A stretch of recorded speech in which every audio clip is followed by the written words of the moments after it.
All right, so throughout the course, we've looked at a variety of factors that contribute to the educational deficiencies that of middle to low class citizens and and specifically those of color in this country. And so, while we've looked at economic and systematic disparities and how they can greatly disparage students as they use education as a means of social mobility, I wanted to look at how cultural capital can hinder the social advancement of these students, or a lack of cultural capital in this case. So, obviously, cultural capital refers to knowledge passed intergenerationally, and this can be as simple as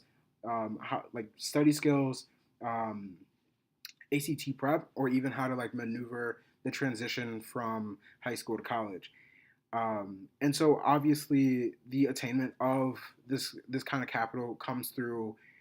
actually experiencing these things. And so when we look at first generation and in comparison to third and fourth generation students, um, it's obvious that in this context, first generation students will be highly disadvantaged in comparison to their third and fourth generation peers. So through the past week's materials, it's kind of helped me look a little bit more in depth in my own experience, and to see the vital importance of pre college programs, extracurriculars, and other community-based programs, and how they benefited me in the long run and students like me. And so obviously I'm aware that my situation to an extent is not completely unique, which brings me to my topic of how do extracurricular, pre-college, preparatory, and communities-based programs fill the gaps of cultural knowledge. And so, what I pretty much plan to do is look at materials from specifically week 4, week 5, and week 7 in terms of secondary sources. And so, from week 4, I specifically wanted to look at the article When Class Becomes More Important Than Race, as well as Hoarding the American Dream. Sorry about that. And I thought those two pieces were essentially especially important because it looks at how certain communities don't have access to a variety of um, resources that would essentially allow them to move forward and experience like the social mobility, which obviously can be categorized as social capital. And so, to further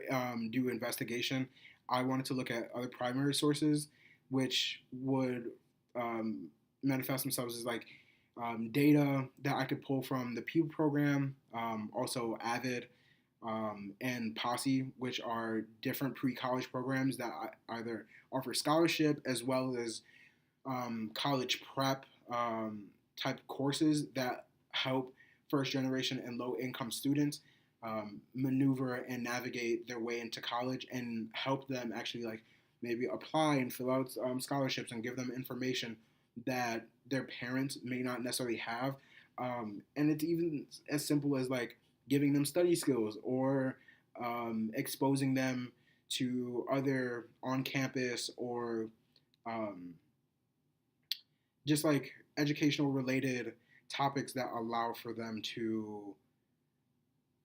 pretty much explore college in a way that maybe their parents weren't able to. Because I know personally, like my parents didn't necessarily go to college, so I had to kind of like figure out a lot of this on my own, and especially with the help of Avid. And so ultimately, I just want to highlight the importance of programs like this and how um, they are uplifting um, edu- underrepresented communities by filling these gaps of cultural knowledge.